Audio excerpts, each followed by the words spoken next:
Hello everybody! Welcome to cEDH! cEDH! Yeah, that was something. However, I'm here too, and I'm normal me.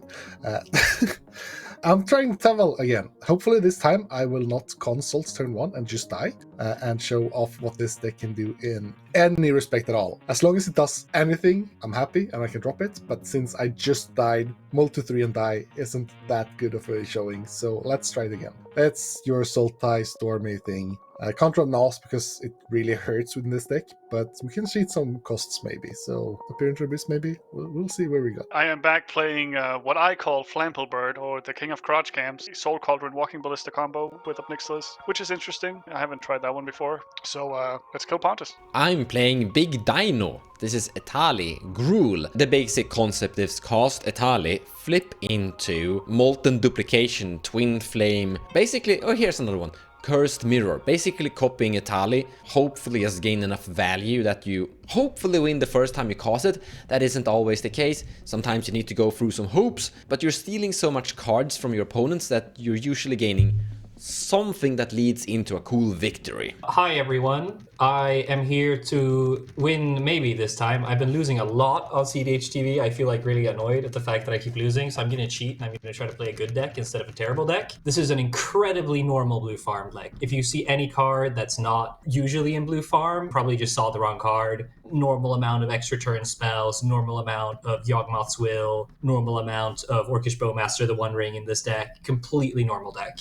Second hand. Okay, we see a lot of mana here. We see the Stitcher Supplier culling the weak. This is actually, this allows you to do breach lines very powerfully. But realistically, with this hand, we go land, Mox Diamond, turn 1 Stitcher Supplier. I like the fact that we have so much mana, I really do. I also like the fact that we can play a pretty decent turn 2 Crom. I think I'm going to keep this off of the strength that we have a lot of very powerful draws, and we can play a turn 2 Crom, and we can consider playing a turn 1 Tymna, which could be relevant if we get Imp Seal, because we can play Tymna plus Imp Seal. Main takeaways is I'm keeping this mostly off of that culling the weak. Stitcher Supplier is 1 tutor off of an immediate win. We have a lot of mana, we have access to a pretty painless turn 2 Crom, and we're pretty flexible based on our first draw. This hand is absolutely amazing. I don't think I need to explain more. So we have Cavern of Souls and Chromox for our double red. Then we have Mana Vault and a Manifold Key for all the colors we need. So this is literally a turn 2 Etali. If we top tick like a Simian Spirit Guide, this is a turn 1 Etali. And you can ask for more. There are some other cards here that could be improving the hand potentially, but we're keeping this. This is an all-star. The only thing that could stop me right now is a turn 1 Draenei Magistrate from Bluefarm. Other than that, it's flip Etali and see what happens. So let's roll. This hand would have been nice if I had a land, but that's not the case. Let's keep going to second set. Another Zero Lander. Does this deck just not have a lot of lands? What's happening? Guess we try again. Go to 6. Found a land, but doesn't really have anything else going for it. It looks like a going to 5 to me. We have mana, so we probably keep this approach. It's a 5, so probably want the Unstable Amulet to play on turn 1. Do we want the Chromox though? We have our 2 lands, and we'll have 3 mana turn 2. Right? No, this doesn't make mana. Never mind. This just exiles off the top. So we're hoping for more mana. So we do need to keep the Chromox to make that happen. I think that's the approach. So we have to bottom these 2 and just keep the get up Nixilis into play. Hope to draw cards. Our first 7 is one of those hands that really hurts to see. This hand has a lot of good things going, but we have a no-lander with the Mox Diamond, and that's always just feels bad. There's no world where I would gamble on this. I was thinking about it, gambling on Rhystic with the Imp Seal and having a turn to Rhystic probably. But even that, I feel like there's way too much alternatives where it just doesn't work. And we're on the first 7, so why gamble? But a lot of these cards are what we want to see in our starting 7. Let's go to second 7. A suspicious amount of overlap here, but we still have no mana, so we can't really keep it. And this is even more restrictive in our mana production. And we don't have a tutor. If we find a green and draw 2 lands in a row, or someone plays 2 mountains, which is very unlikely because we only have 1 blue player. This hand could work, but those are not things we count on. So let's go to 6. Our 6 technically kinda has a lot of mana in a weird way. There's not much actual mana here, like Dark Ritual with lands is representing it quite a bit, but not that much. But just the fact that we have a Hedron Crab means that if we land our commander, we will have a pretty stacked graveyard, which helps us cheat a lot of mana. The problem is that Hedron Crab is almost only mana in this deck. We have some graveyard synergies, like we have a Jargwill that would be pretty good to draw if we were to mill a bunch with Hedron Crab. But unless we draw more or less exactly that, or like draw Reanimate and mill a good creature, there's not really much play here. Tempted to keep this, mainly because how our Mulligans went last game. But I'm gonna stand firm in that this hand doesn't really have a plan, and I think we can find a better 5 or maybe even a better 4, because like the main plan of this hand would just be to flip Kinnan, and that's like we're not even close to having that mana. This is our 5, and it's honestly one of the most interesting hands I've seen so far. With no interaction, we're on a 5, so we're never gonna have interaction in this pod. It's basically a Stitch Supply into Diabolic Intent, which isn't really good,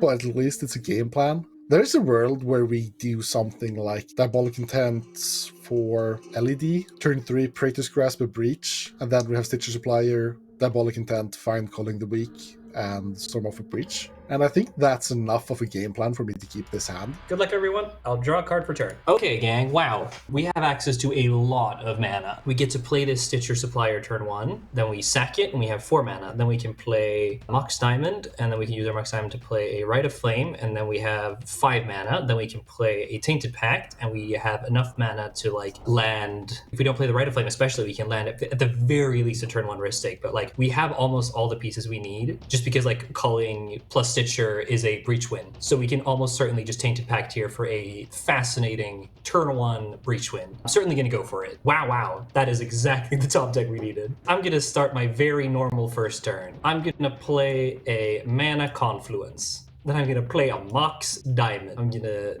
discard a Otawara. Then I'm going to play a Stitcher Supplier. And it's going to enter the battlefield. It's going to mill 3 cards. It's going to mill Bergie. It's going to mill Fellwarstone. And it's going to mill a Diabolic Intent. Then, is that the play? Does that... Oh my god, that's the play. I see it now. That's insane. Yeah, that's the play. Oh my god, that's disgusting. That's so funny. I might lose here, but I don't care. I'm going to play a Rite of Flame. I'm going to play a goddamn Final Fortune. Hell yeah. Don't call it a turn 1 win. It's a turn 2 win. How many times have I seen you cast that thing? I'ma die again. I'm gonna die. I'm so down to lose turn 1. Does anyone have a response? I want to see this. No. Okay. I'm gonna rack those. I'm betting that this is gonna be. How many times have you cast that thing and died? By the way, on this stream. This will be the 3rd time. No, I think this is the 4th time you've casted Final Fortune and died afterwards.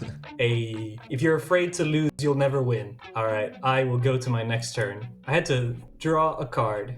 Ooh, a land really is wonderful here. It's not necessary, but it's certainly nice. I'm gonna play a Windswept Heath and I'm gonna fetch. I will get a Plat or then I'm gonna play a Culling the Weak, sacrificing my Stitcher Supplier. Generate 4 black mana, and I will mill 3 cards with my Stitcher Supplier leaves the battlefield trigger. 1, 2, and 3. I'm then gonna use my 4 black mana to cast a Tainted Pact. Let's get Tainted Pacting, Gemstone. We're looking for Breach here because Breach is pretty much an immediate win unless we exile like every single win con. Wishclaw is not good enough. We don't have enough mana to Wishclaw. No need to go for Necro here. We can keep going. Doobie-doobie-doo. This is very slow. Brain Freeze, a bit of a shame that we exile Brain Freeze here, but it doesn't really matter because we have the Culling the Weak package with Stitcher Supplier. But it's going to be a slightly trickier Breach line, maybe. We could also just die to Tainted Pact, as always, but we have a lot of hits before we die. Praetor's Grasp, also not good enough. Mnemonic Betrayal. All right, we're losing some important cards here. Hey, Thassa's Oracle. Okay, so now I don't have Praetor's Grasp, and I don't have Thassa's Oracle, and I don't have Brain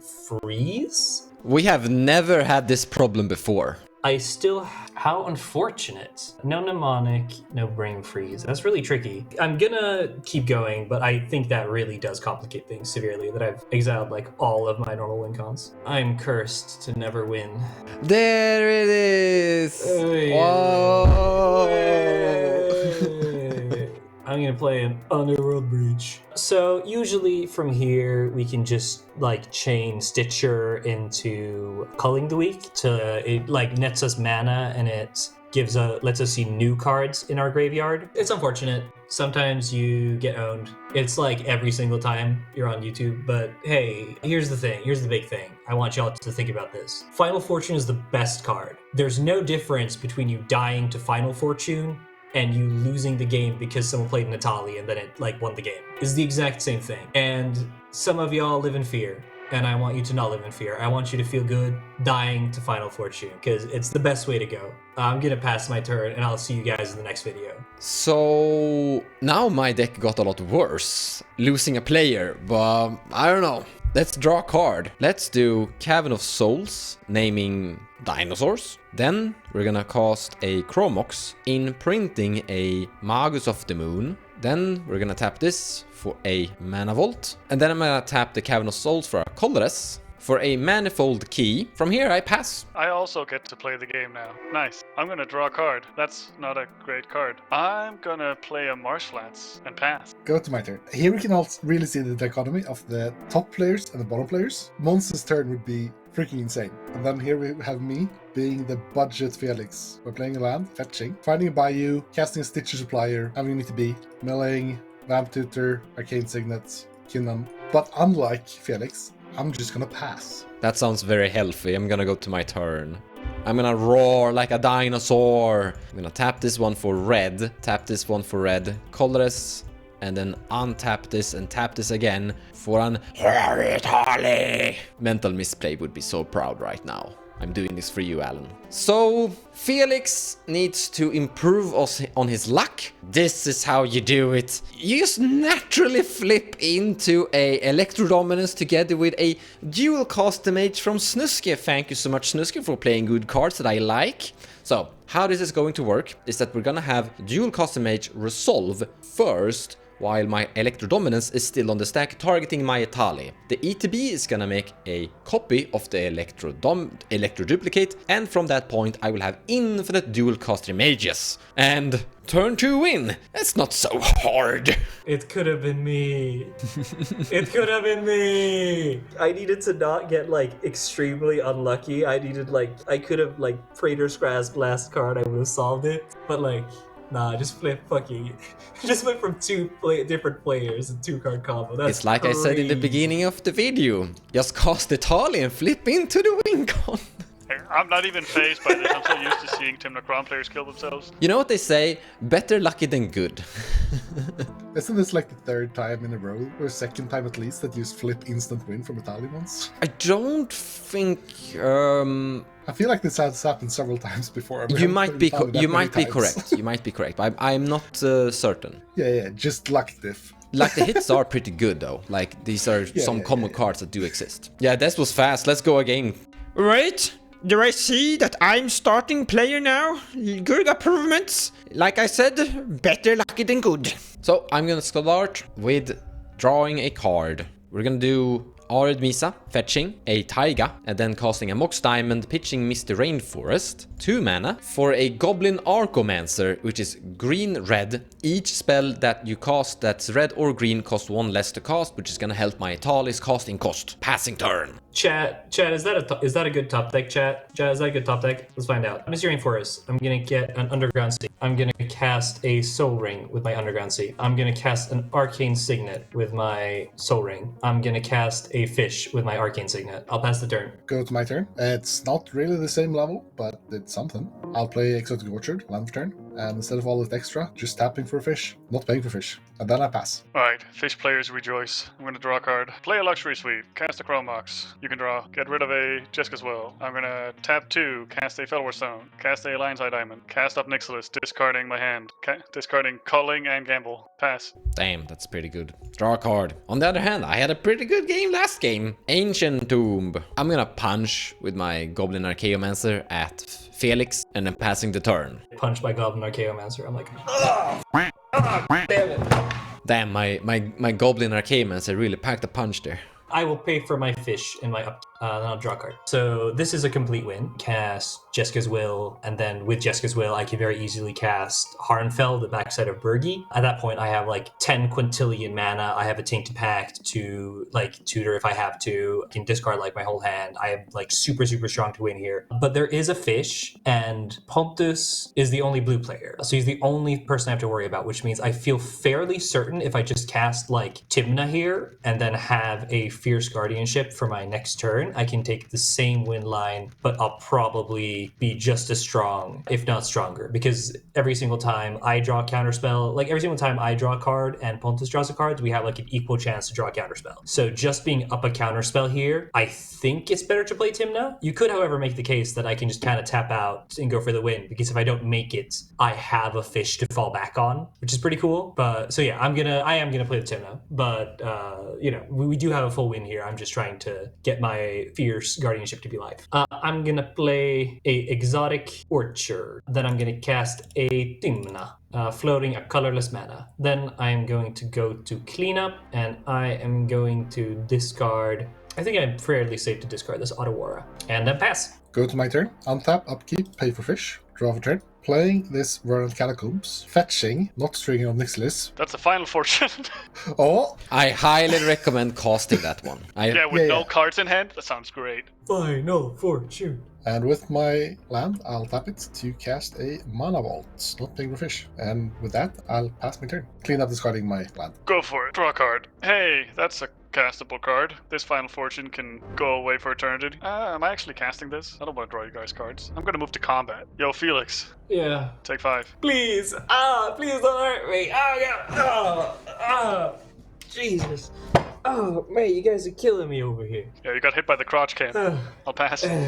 Oh no, please don't hit me again next turn. Draw a card. I am casting Hunting Velociraptor. This thing has Prowl, or dinosaur spells you have Prowl, which means I can cast my Etali for the Prowl effect next turn, because I can't attack with it this turn. So instead we're gonna punch at Snuske for 2. Fine. And then I pass the turn. I'm going to pay for my fish in my upkeep with my Soul Ring. Then I will go to my draw step and draw a card. Go to combat. Also take a crack at Snusken with my Tymna. Guess I'll take another 2. Yay! I will gain 2 life, and then I will use one of those lives to draw a card with Tymna in the beginning of my second main phase. I would like to cast a Wooded Foothills. Exile a Simian Spirit Guide, generating 1 red mana. I'd like to cast a Jeska's Will, targeting Pontus. You may draw a card. I'll draw and I'll pass. I will make 8 red mana, and I will exile a Thassa's Oracle, a Yawgmoth's Will, and a Necrodominance.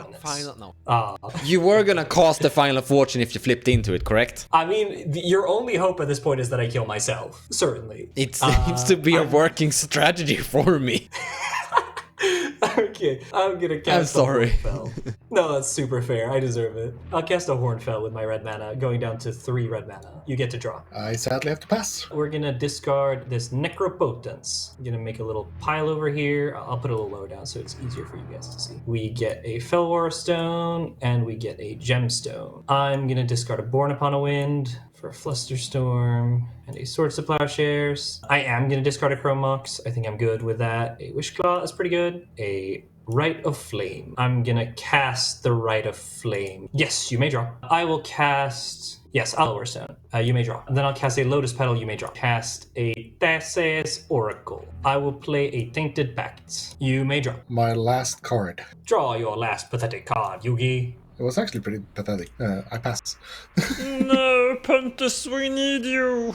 So my Tainted Pact resolves. I'll just exile my whole library, and then I'll have a Thassa's Oracle enters the battlefield. Hey, don't let your dreams be dreams. And if you die to Final Fortune and record it and send it to finalfortune@gmail.com, I will Venmo you $2. So Felix, we got to showcase some, I don't know, both. You and me, we won. We won. Whoa, CDH. Whoa.